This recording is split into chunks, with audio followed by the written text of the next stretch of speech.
everyone. So for today's lecture, we're going to be looking at westward expansion, basically how the United States went from being on the Atlantic seaboard all the way stretching across the entire continent to the Pacific and creating the country that we know today. So for many Americans in the early 1800s into the 1850s, the area of the West was seen as the land of opportunity, much like the New World had been for European colonists, for those people coming across. Um, this land spreading out back from the Appalachians to the Pacific was seen as a new land where they could create their new life. So you see here in 1800, 10% of the people of the United States lived west of the Appalachians. By 1850, 45%. And so you see here the Gateway Arch in St. Louis, which is the archway to the west. So this is kind of you cross the Mississippi River to the west of St. Louis. So you can see here the western boundary in 1800 is the Mississippi River. You can see the section of the country expanded from the Northwest Ordinance down, runs the line to the Mississippi. By 1848, you can see the expansion of the country all the way to the Pacific Ocean that covers the entire continent. From the Atlantic Ocean all the way across to the Pacific. Those are the boundaries. They're set by the mid-century. So the country expands greatly. The idea behind this expansion is what can be known as manifest destiny. This is kind of the 19th century belief that the expansion of the U.S. throughout the American continents was both justified and inevitable. That is the idea that the ideals and everything that were set forth in this country were destined to spread all the way across the continent. So you see this depiction here. This is Lady Liberty going across, spreading the ideals of the country, going west towards the Pacific Ocean. So we get the idea from sea to shining sea. Americans believed it was their right to expand across the entire continent. The U.S. would go from the Atlantic to the Pacific like it does today. There are many factors contributing to this westward expansion, to this idea of manifest destiny. A couple of them occurring in the Midwest were Jay's Treaty. Remember we learned about that in the last lecture, forcing the British forts out of the Ohio area. The Battle of Fallen Timbers was a battle in which American forces defeated the Western Confederacy of Indian tribes, pushing them out of this Northwest Territory we saw here. And then also the Battle of Tippecanoe, which was when Governor William Henry Harrison led a force against Indian forces in Indiana and pushed them back. So that pushed them out of this Midwest territory, allowing American settlers to be able to move into the Midwest. The country would greatly expand when Thomas Jefferson purchased the Louisiana Territory from France. This was during the Napoleonic Wars in France. So France didn't have the ability to manage the territory, was trying to kind of look at opportunity to get rid of it. So Jefferson purchased this plot of land, which was 827,000 square miles of land west of the Mississippi River for about $15 million. So you can see here this expands the country greatly into the territories of Wyoming, Montana, all the way to Nebraska down. So it expands a huge plot of land for the United States. So the $15 million averaged out to about 3 cents an acre. So pretty good deal Jefferson got from buying Louisiana. It doubled the size of the United States. You can see there in the picture just how much more territory it got.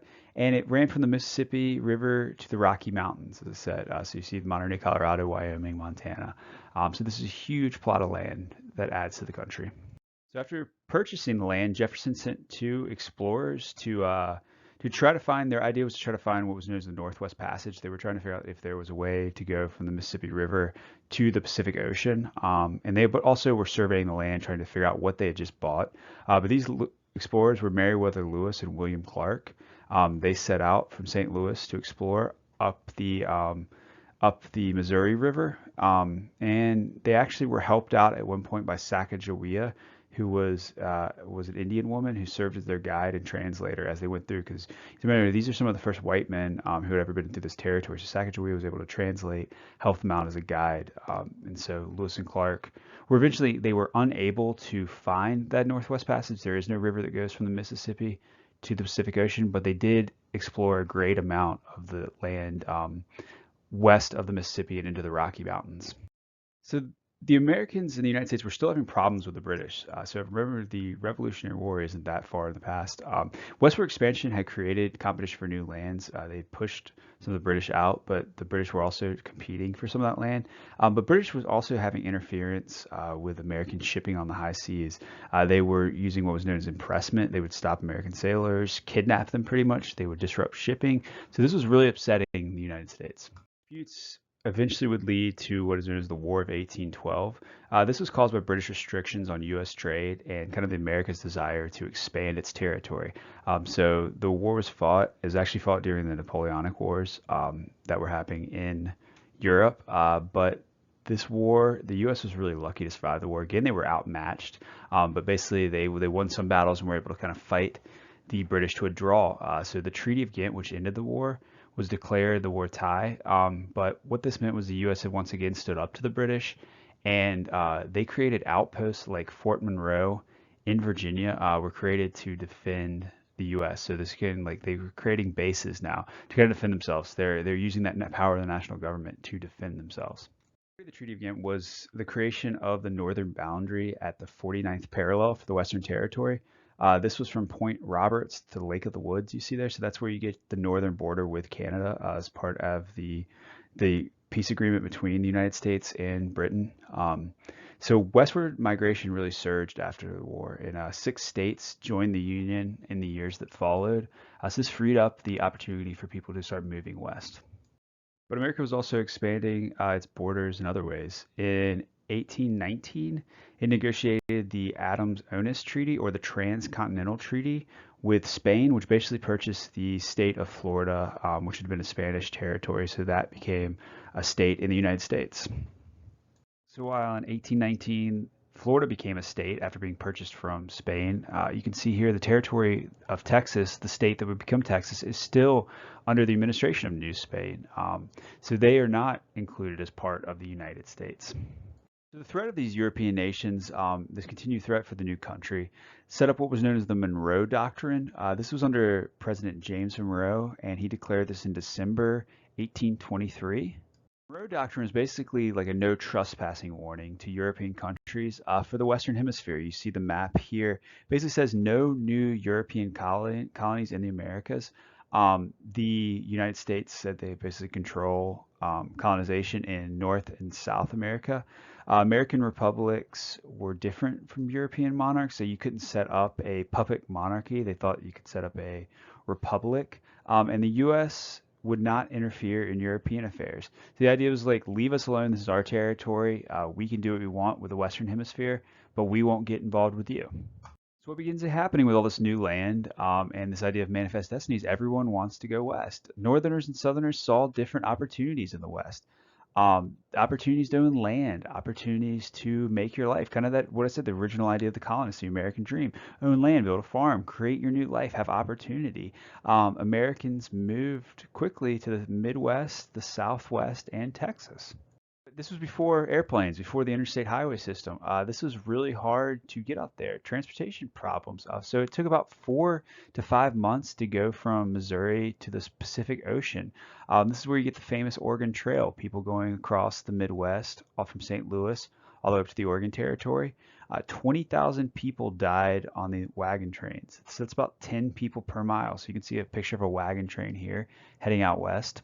But problems were quickly solved. The wagon trains were replaced. Railroads and canals shortened the trip from many months to several days. So one of the big initiatives was to create a transcontinental railroad, a train that could go from the East Coast to the West Coast. This made it possible to buy and sell goods throughout the country. Goods could be shipped easier. You didn't have to have a covered wagon and horse. You could get across way easier.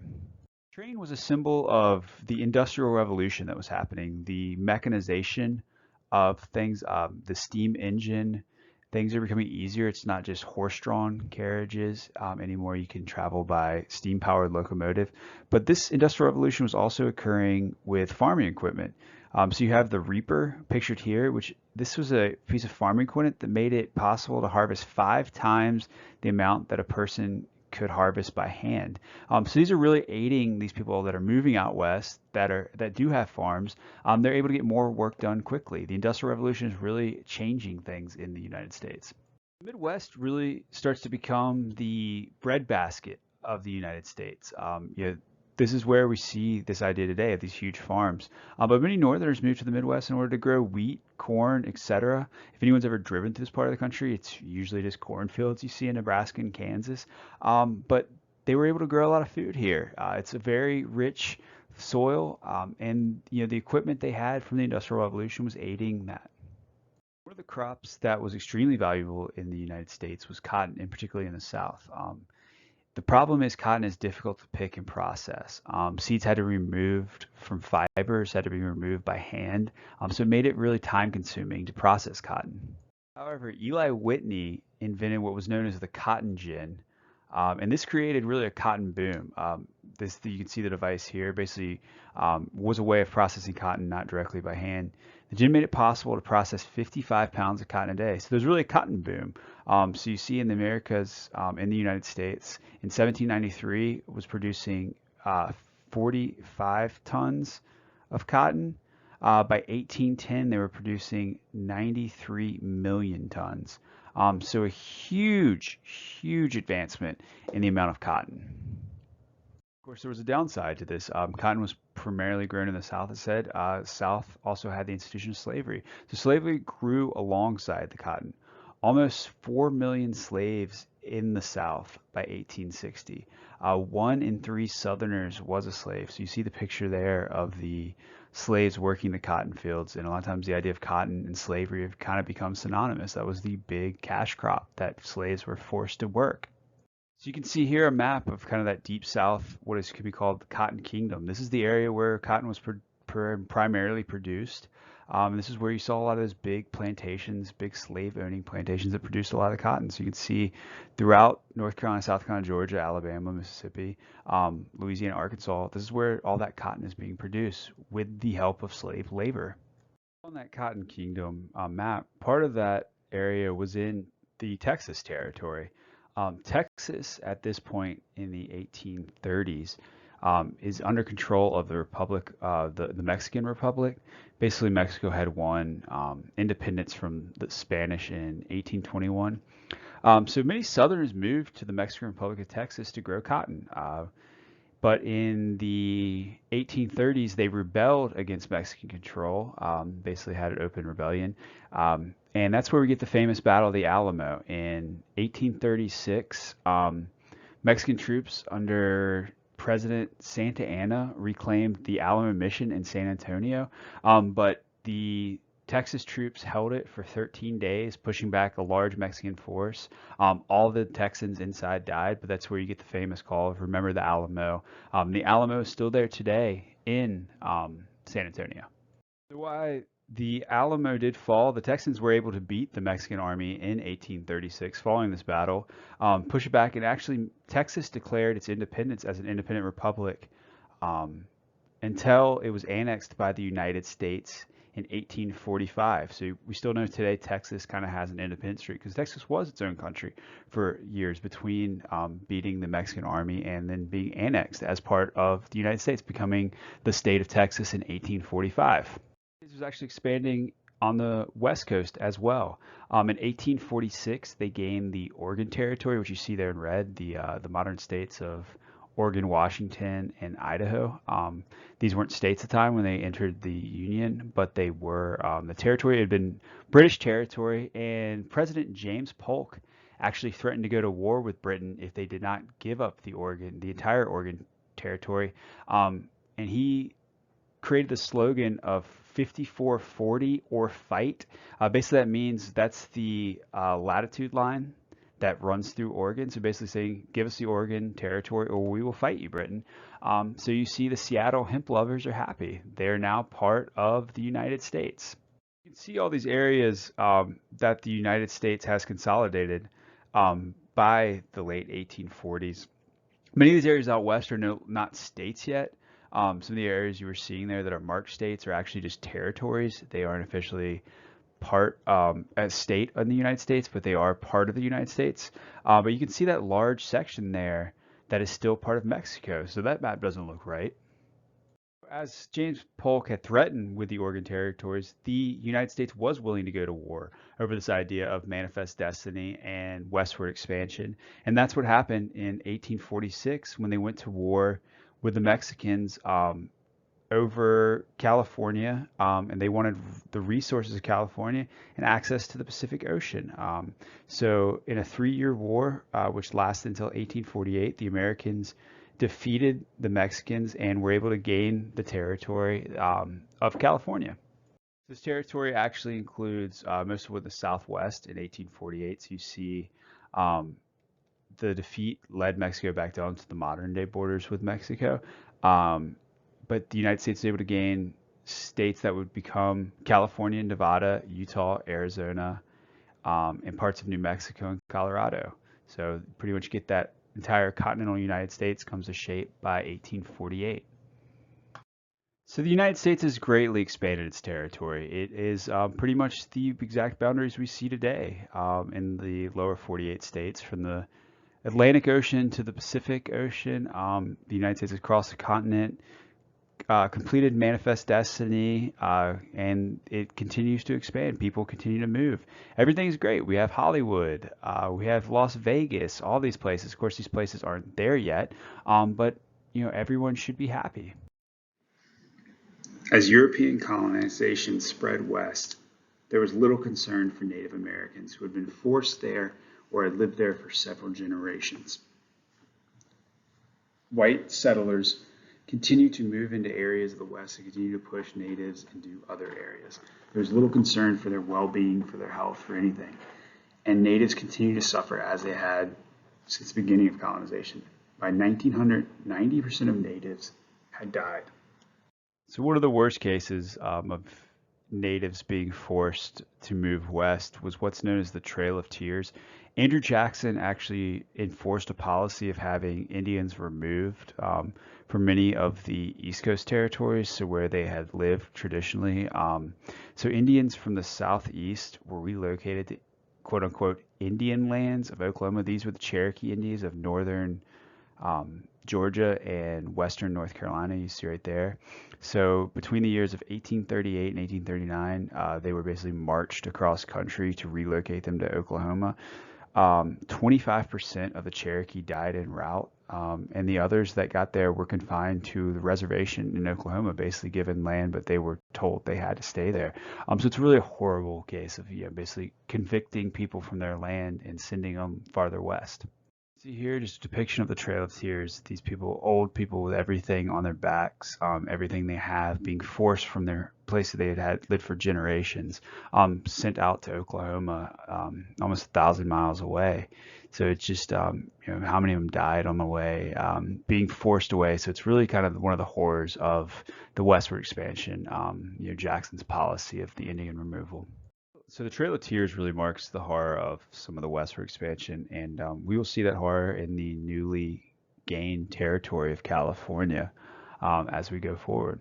So part of the idea with the westward expansion was that it's not only bringing people, but it's also bringing the ideals, the morals of them. And one of the ideals was that while they treat the Indians terribly, they thought that they had to westernize them. They thought they had to bring their ideas to these people. So this actually led to the California Act for Protection of Indians. Think about how that sounds, Act for Protection of Indians. And this act is quoted as saying, any person may obtain an Indian child or children, male or female, under the age of 15 years and bind them as apprentices or indentured servants. So you're binding them as an indentured servant to protect them. The idea is that you're going to take them in your home, you're going to use them almost as a slave. But what we're doing in exchange for that slavery, we're teaching them our religion, our values. But yeah, you're still a slave.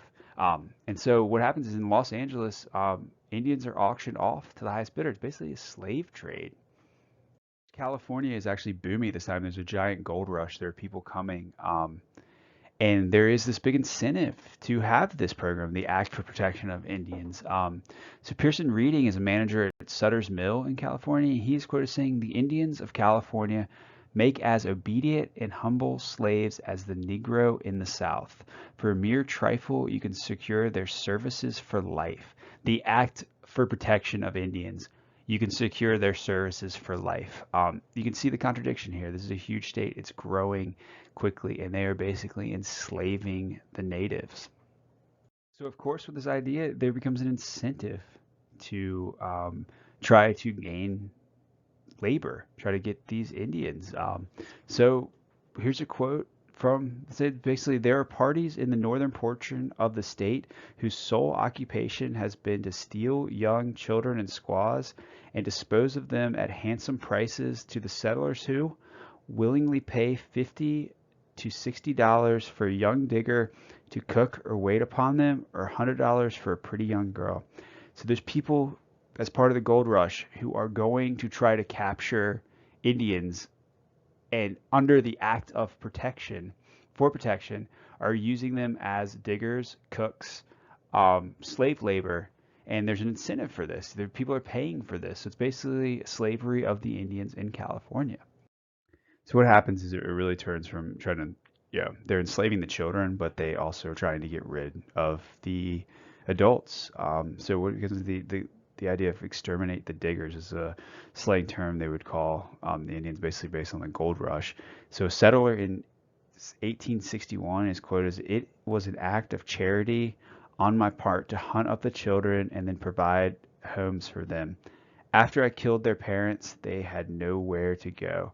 Basically saying we are going to go kill these Indians, but we're going to take their children and give them a home. Look how great we are. This wasn't just randomized in local people doing this. This was actually promoted by the government. The governor of California, Governor Burnett, is quoted as saying, "A war of extermination will be waged until the Indian race becomes extinct." So that is, we will kill the men and women, and we will take the children and try to make them our own, try to give them our values. If not, we will kill them. The government paid volunteer militias $1.4 million in 1852 to kill Indians. But it also went deeper. The government actually paid a bounty for Indian body parts, for scalps, for hands, etc. And basically, it was a war of extermination. The white people have settled this area, and now they're going to force you out.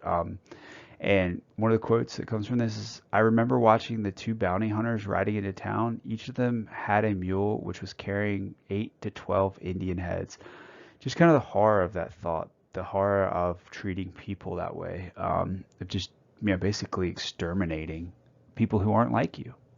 So one of the more horrific actions was taken by a group known as the Humboldt Volunteers. These people had volunteered to exterminate Indian tribes, and they slaughtered 188 members of the Wyatt Indian tribe in California.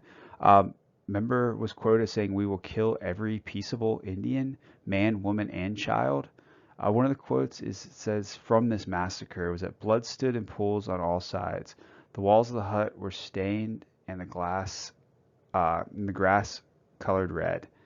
Lying around were dead bodies of both sexes and all ages, from the old men to the infant at the breast. Some had their heads split in twain by axes, others beaten into jelly with clubs, others pierced or cut to pieces with bowie knives. Just kind of the horror of that quote. This is an official policy of the California government, is to exterminate the Indians. It's really hard even to think about. A report of that massacre of the Humboldt Volunteers from the Alta California newspaper in 1860 basically quote, "The attacking party rushed upon them, blowing out their brains and splitting their heads open with tomahawks. Little children in baskets and even babes had their heads smashed to pieces or cut open. Mothers and infants shared the same phenomenon. The children, scarcely able to run, toddled toward the squaws for protection, crying with fright, but were overtaken, slaughtered like wild animals, and thrown into piles." This is treatment of people subhuman, not even looking at them, treating them like wild animals, slaughtering them. It's just pretty horrific things to imagine this westward expansion turning this. So here's part of the Act for Protection of Indians. It is said in the act, basically it says, "In no case shall a white man be convicted of any offense upon the testimony of an Indian." Basically means no Indian can say anything about a white man. And so what happens is the Indian population in California declined 90% in the first 20 years. Guys, this is kind of a good example of what happens throughout the country. We'll learn a little bit more um, about the horrible things. But the Trail of Tears, the California Act for Protection of Indians, this is how the natives of this country were treated. Basically, Europeans had landed on the East Coast and had eventually kept pushing the natives back and back to the point where they had pushed them all the way, and there was nowhere left to go. So the policy became slaughter them, kill them. This is our land. Either their children become part of us or we kill everybody. So this is kind of the horrific side of the westward expansion. We'll learn a little bit more about what the westward expansion did, what the economy did during our next lecture.